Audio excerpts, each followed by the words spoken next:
December 7న Revanth Reddy ప్రభుత్వం కొలువుదీరిన సమయానికి పార్టీలో ఎన్నో అవరోధాలు అసంతృప్తులు కానీ ఏడాది తిరిగేసరికి అంతా మారిపోయింది. వ్యూహాత్మకంగా అడ్డంకులను అధిగమిస్తూ ప్రభుత్వం సుస్థిర స్థానానికి చేరుకుంది. పార్టీలో అసమ్మతి స్వరాలు లేవు, ప్రభుత్వంలో వ్యతిరేక గళాలు లేవు. ప్రధాన ప్రత్యర్థి డీలా పడింది. వెరసి రేవంత్ సర్కారు తొలి ఏడాది సంతృప్తికరంగా ముగిసిందంటున్నారు రాజకీయ విశ్లేషకులు.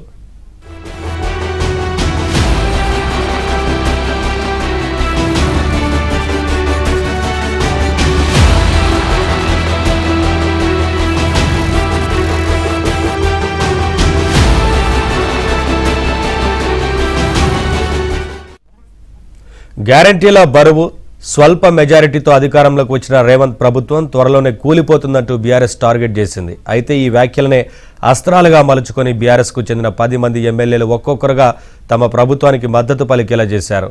మరోవైపు మజ్లీస్తో స్నేహంగా ఉంటూ ఆ పార్టీ మద్దతును సాధించారు. అయితే తెలంగాణలో 3వ స్థానంలో నిలిచిన బీజేపీ మాత్రం అధికారమే తమ లక్ష్యంగా అడుగులు వేస్తోంది.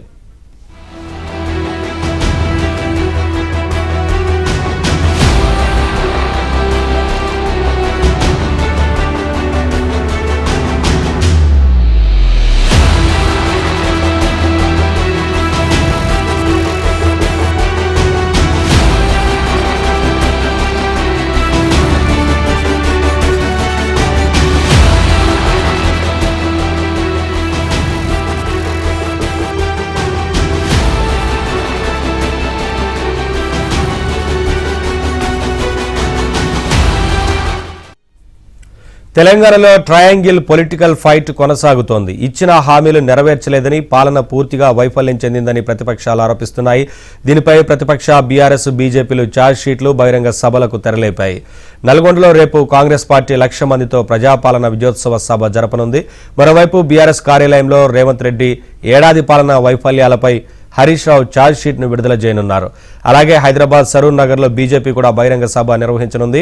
దీనికి పార్టీ అధ్యక్షుడు జేపీ నడ్డా హాజరు కానున్నారు.